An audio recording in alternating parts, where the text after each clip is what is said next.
All right, strap yourselves in because this deep dive is going to be a wild one. EVs. That's what we're tackling today. You guys sent in a crazy mix of stuff this time around. Oh, yeah. Like what? Well, we've got news from Australia. They're absolutely buzzing about record EV sales, some big announcements from companies like, your BYDs and Teslas of the world. Those are the big names you expect. Anything unexpected. Oh, absolutely. We even got a handwritten note from a listener, Calpurnia, in Europe, and she's not exactly sold on all this EV hype. So we've got believers and skeptics. Sounds like our job is to figure out if EVs really are the future or if things are a little bumpier than they seem. You got it. So let's just jump right in. One of the news clips you sent, it's from Australia, and let me tell you, it's pretty exciting stuff. Seems like demand for EVs down there is through the roof. BYD, they launched their new electric ute. It's called the Shark 6. And get this, their website crashed because of all the traffic. Wow, that's a good problem to have, I guess. How many orders are we talking? Almost 4,000 in less than a month. But then you read Calpurni's note from Europe, and it's like a totally different story. She's saying EV adoption there is super slow. Like only 4% of car sales in Italy are electric. So we've got Australia going gangbusters and Europe lagging behind. That's quite a contrast. Exactly. And she even mentions how the whole car dealership model feels, like outdated, like something from a different era. Yeah, I can see how the way cars are sold might need to adapt to this new EV world. It's definitely something to think about. But first, I got to ask, what's driving this Aussie EV boom? Why are they embracing EVs so much more enthusiastically than, say, Europe? Well, a few things are happening down under. First off, they've been really smart with incentives. You buy an EV, you get tax breaks, rebates, that sort of thing. Makes a big difference. So the government is really pushing for EVs. Makes sense. Yeah, plus they're putting a lot of effort into expanding their charging infrastructure. Makes owning an EV way more practical. Right. Because what's the point of an electric car if you can't charge it easily? Exactly, and let's not forget the Aussie spirit. They love embracing new tech, and EVs, well, they're definitely seen as a symbol of progress and all that. So it's a mix of government support, practical infrastructure, and good old-fashioned Aussie enthusiasm. But what about Europe? They're big on going green, so why are they behind in the EV game? It's complicated. Their auto industry, it's got deep roots in combustion engine tech, the traditional stuff. This whole shift to EVs, it's been a lot slower and more expensive than they thought it would be. So they're kind of stuck in their old ways. In a way, yeah. Plus, they're dealing with a bunch of regulations, and let's face it, some people just aren't ready to pay more upfront for an EV, even if it saves money in the long run. Speaking of competition, one of the expert analyses you sent really hammered this point home. China is dominating the EV market. They're not just catching up, they're straight up winning. That's right. And one of the reasons is they can build EVs for way less. There's this crazy stat, a BYD seal. It costs a whopping 29% less to make than a similar Volkswagen in Europe. 29%. That's a massive difference. How do they do that? A few reasons, really. Labor costs are lower, their supply chain is super efficient. But the analysis also pointed out this key thing, government support. And I mean massive support. Like, how much are we talking? They're giving their EV industry up to 9 times more state aid than developed countries. It's a total game changer. Wow. No wonder they're pulling ahead. And then there's the battery tech. The analysis called it Chinese dominance, and it's not hard to see why. They control 82% of the global battery market. That's insane. They were early to the game, realized batteries were key to the whole EV thing. They invested tons in research, got their hands on all the important materials like lithium, and built up this massive manufacturing capacity. As they planned for this, they were strategic about it. Exactly. And it's not just about how many batteries they're making, it's the types of batteries, too. They focused on these LFP batteries, which are cheaper and use materials that are easier to find than the ones used in the West. So they're playing the long game, and it's working. But what does all this mean for those traditional automakers, especially in Europe and the US? They must be feeling the pressure. They are. The analysis, it doesn't sugarcoat it. They're struggling to compete with China on cost and tech, plain and simple. Take Stellantis, for example. Stellantis, yeah, they're a big one. Huge. But they've got supply chain issues, their EV production costs are high, and people just aren't that excited to pay a premium for their electric models. It's funny, their name, Stellantis, it sounds all futuristic, but they're having a hard time keeping up with all this EV innovation. It's a good reminder that a fancy name doesn't guarantee success. People want cars that perform well, are affordable, and won't break down. And right now, Chinese companies seem to be doing a better job at delivering that. It's not just Stellantis either. The analysis mentioned Volkswagen is having software problems. Oh, yeah, that caused some serious production delays, hurt their image a bit. They're still trying to recover from that whole Dieselgate scandal, too, you know? It's hard to shake off a bad reputation, especially in the car world. Absolutely. People need to trust the companies they're buying from, especially when it comes to something as important as a car. And it's not just the everyday brands feeling the heat. Even the luxury brands are struggling. BMW, their sales are slumping, and even Mercedes-Benz, their high-end EVs aren't doing as well as they hoped. It seems like even a fancy badge isn't enough these days. People are being more careful with their money. They want value, no matter the brand. So it's stuff out there for everyone, even the big names. And even if they do manage to step up their game, there's still the whole charging infrastructure thing. Right. I mean, you can have the coolest, most advanced EV in the world, but it's useless if you can't find a place to charge it. Yeah, the analysis really emphasized that point. Imagine getting this awesome new EV and then constantly stressing about running out of juice on a road trip because you can't find a charger. It'd be a nightmare, like having a top-of-the-line smartphone with no signal. And this problem, it's even worse outside of big cities, right? From what I've read, yeah. And it creates this weird chicken and egg situation. Hmm. People won't buy EVs if there aren't enough chargers, but companies won't build chargers if there aren't enough EVs on the road. It's a tricky situation for sure. So where do we go from here? Are we on the verge of this massive EV revolution, or are we headed for a roadblock? It feels like a turning point, doesn't it? It does. It's like we've got all the pieces in place, the tech is getting better, people are interested, and we definitely need more sustainable solutions. But there are some serious challenges, too. We can't just pretend they don't exist. And Calpurnia's note, it really brings those challenges to life. She's clearly frustrated watching this EV revolution unfold in other places while feeling stuck in neutral in Europe. Yeah, it seems like she's speaking for a lot of people who are excited about the potential of EVs, but are also worried about being left behind as the world changes around them. Exactly. And she even brought up some interesting historical parallels. You know, companies like Kodak and Nokia, they were giants in their industries, but they didn't adapt. And, well, we all know what happened to them. It's a cautionary tale for sure. It definitely makes you think. Those traditional automakers, they can't just sit back and wait for things to happen. They need to innovate, they need to change, they need to embrace the electric future if they want to survive. Right.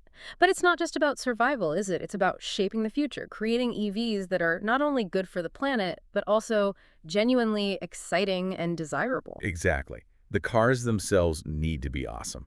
They need to perform well, have enough range, have all the cool features people want. They need to make people say, I got to have that, not just, well, I guess it's good for the environment. And let's not forget affordability. That's a big one, especially with the economy the way it is. If EVs stay as luxury items only for the rich, then this whole mass adoption thing is just a pipe dream. You hit the nail on the head. Affordability is key. And that's where governments can really step in with those incentives and policies. We're seeing some progress there, but we need a lot more to make EVs accessible to everyone. Absolutely. And let's not forget about infrastructure. We need way more charging stations, not just in cities, but everywhere. Charging an EV needs to be at least as easy as filling up a gas tank, if not easier. You're right, it has to be a smooth and reliable experience. People need to feel confident about choosing electric over gas. No range anxiety, no hassle. So we're at a crossroads, a lot of factors at play here. But before we dive into what all this means for the future of EVs, maybe we should take a little detour and talk about something that's happening alongside all this full EV stuff, hybrids. Hybrids, yeah, they're an interesting part of this whole puzzle. Some people see them as a temporary thing, you know, a stepping stone from gas to electric, but others think they could be around for the long haul. You know that Shark 6 from Australia, the one selling like crazy? Well, it's actually a plug-in hybrid. And a lot of other companies are offering hybrid options too, especially in places where charging infrastructure isn't quite there yet. Makes sense. For people who aren't ready to go all in on electric, maybe because of range anxiety or lack of chargers, hybrids offer a bit of a safety net. You get the efficiency of electric for short trips, and then you've got gas for longer journeys. So they could be a really important part of this transition to a more sustainable transportation system, Hmm. especially in the short term. But are they just a bridge to a fully electric future, or could they end up being a destination in their own right? That's a great question, and one we should definitely explore further. But before we get ahead of ourselves, let's take a step back and think about the big picture. What does all of this mean for our listeners? What should they be paying attention to as this EV landscape keeps changing so fast? That's a perfect way to lead into the next part of our deep dive. We'll try to make sense of all these trends and figure out what the future holds for EVs. Stick around. It feels like we're standing at this crossroads, doesn't it? China, they're forging ahead, building EVs people can actually afford, and they've basically got the battery market cornered. But then you've got those big names like Volkswagen, Stellantis, even the luxury brands like BMW and Mercedes-Benz, and they're all struggling to keep up. And let's not forget about charging, right? Without enough places to charge, the whole EV thing just falls apart. It doesn't matter how great the cars are. You know what really struck me? Calpurnia's note from Europe. She's basically watching this EV revolution happen everywhere else, but feels like Europe is stuck in the slow lane. Her note, it brings up something we haven't really touched on yet, the different types of charging. You've got your basic level 1, that's what you use at home, with a regular outlet. Okay for overnight, but not so great if you need a quick charge. Right, that makes sense. What else is there? Then there's level 2, you need a special charger for that, but it's faster. And then for those times you need a super fast charge, there's DC fast charging. But the problem is, those fast chargers, they're not everywhere, and that makes people hesitant to buy an EV. So having enough charging options and the right kind of options, that's a big deal for people thinking about going electric. It is, and it kind of ties into Calpurnia's worries about how slow things are moving in Europe. Remember she mentioned companies like Kodak and Nokia? Those were huge companies, but they didn't adapt, and, well, they basically disappeared. Yeah, that's a scary thought.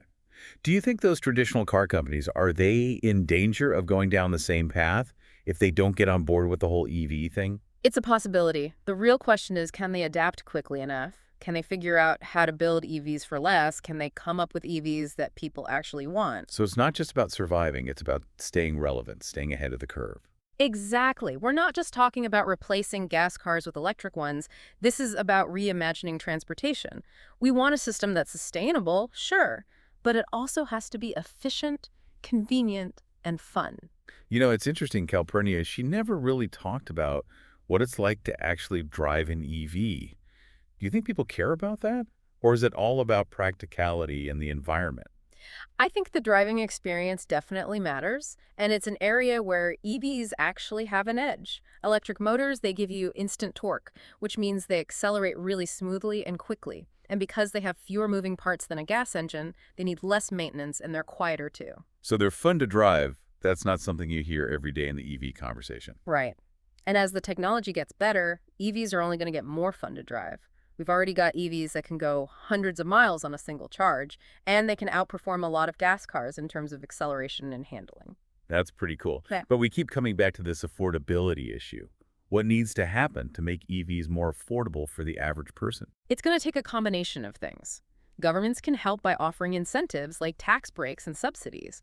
But we also need more investment in battery technology to bring the cost down and make the batteries even better. And honestly, we need to do a better job of educating people about EVs, busting some of those myths, and explaining why they're so great. Earlier, we started talking about hybrids. Are those just a temporary fix, or could they be a bigger part of the transportation future? Remember how we were talking about charging and how that can be a barrier for some people? Well, hybrids, they kind of offer a solution. You get the electric power for short trips, but you also have the gas engine for when you need to go farther. So they're like a bridge, helping people transition to electric while we wait for more charging stations to be built. But there are different kinds of hybrids, right? Not all hybrids are created equal. You got it. There are regular hybrids like a Toyota Prius, and then there are plug-in hybrids. The plug-in ones like that BYD Shark 6 we talked about, you can plug them in to recharge the battery directly. That gives you more electric-only range, which means you use less gas overall. So there's a whole spectrum within the hybrid category, each with its own pluses and minuses. But when you zoom out and look at the big picture, where do you see all of this heading? Are we all going to be driving electric cars eventually, or are there other technologies that might change the game? That's the million-dollar question, right? It's probably going to be a mix of things. I think EVs will keep getting better, longer ranges, faster charging, lower prices, but we're also seeing other promising technologies pop up, like hydrogen fuel cells. Those could be a good option for some situations, especially for long distances. It's exciting to think about all the possibilities. Yeah. And speaking of possibilities, Calpurnia's note, she mentioned something else that's been getting a lot of attention lately, self-driving cars. Ah, yes, the autonomous vehicle. There's definitely a lot of buzz around those, and for good reason. They could make our roads safer, reduce traffic jams, and even help people who can't drive themselves get around more easily. It's kind of mind-blowing to imagine a world where cars drive themselves. But how does that fit into all this talk about EVs and the future of transportation? Is it one or the other? I don't think it has to be one or the other. In fact, a lot of people think that EVs and self-driving cars will actually merge in the future. We might see fleets of autonomous electric vehicles, sort of like robo-taxis that can take you wherever you need to go. That could really change the way we think about car ownership, and it would be a big step towards getting rid of fossil fuels. It's a fascinating idea, and it could totally reshape our cities and our lives.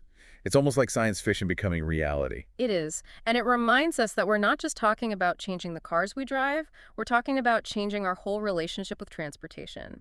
We want a system that's better for the planet, more efficient, fairer for everyone, and even, dare I say, more enjoyable. Speaking of enjoyable, I think it's time for us to take a quick breather and come back with some final thoughts on this whole electric mobility thing.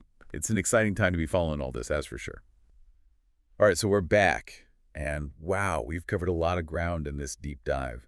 From Australia's EV boom to the struggles of those big car companies in Europe, we even touched on self-driving cars. It's crazy to think how much is happening in the world of EVs right now, and it really shows that this isn't just about switching from gas to electric. It's way bigger than that. Absolutely. So as we wrap things up, what are your main takeaways from all these sources? What should our listeners be focusing on as this whole EV landscape keeps changing? Well, first off, I think it's important to remember that this isn't just some far-off futuristic thing. The EV revolution, it's happening right now. Those sales figures from Australia, they prove that people are ready for EVs. The demand is there. Yeah, it's easy to get lost in the debates and the challenges, but EVs are already making a real impact in some parts of the world. For sure. But we also can't ignore the fact that there are still some big obstacles in the way. The price of EVs, where you can charge them, even just how people think about EVs. Those are all things that will determine how quickly this whole transition happens. Calpurnia's note from Europe. It really showed us how those challenges are affecting people in the real world. She sees this EV thing taking off elsewhere, but she's feeling kind of left behind. It shows that this isn't just about technology, it's about people and their lives. You're so right. We have to think about the human side of all this, the worries people have, the uncertainties, and we need to communicate clearly and find solutions that work for everyone. Speaking of solutions, we talked about hybrids and self-driving cars. Do you see those as important parts of the transportation future, or are they kind of sideshows compared to the main event, which is full EVs? I think they're both important, actually. Hybrids, especially the ones you can plug in, they could be a good stepping stone for people who aren't quite ready to go fully electric. They give you that backup plan, the gas engine, while still letting you experience some of the benefits of electric power. Exactly. And self-driving cars, even though they're still in the early stages, they could completely change how we get around, not just how we drive. Imagine you just tap on your phone, a car shows up, takes you where you need to go. You can relax, read a book, work, whatever. That's the dream, right? Yeah. But it also brings up a lot of tricky questions, like how do we make sure it's safe? How do we regulate it? What about the ethical stuff? There's a lot to figure out for sure. It's amazing to think about all the different factors involved here, the tech, the economics, how it affects society, the impact on the environment. This isn't just a simple problem with a simple solution. It's complex, for sure. Hmm? But that's also what makes it so interesting, right? This isn't just a change in technology. It's a change in how we live, how we get around, how we think about our cities, our planet. Absolutely. So as we wrap up, what's the one thing you want our listeners to take away from all this? What advice would you give them as they try to navigate this crazy, ever-changing world of transportation? That's a good question. I think the most important thing is to stay curious, stay informed, and don't be afraid to ask questions. Challenge the things you hear, explore different viewpoints, get involved in the conversation. The future of transportation, it's still being shaped, and we all have a say in how it turns out.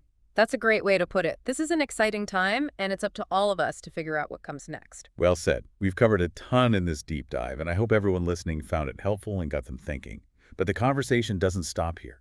Keep learning, keep exploring, and keep those wheels turning. Who knows, maybe someday soon, those wheels will be turning themselves. Thanks for tuning in, everyone. Until next time.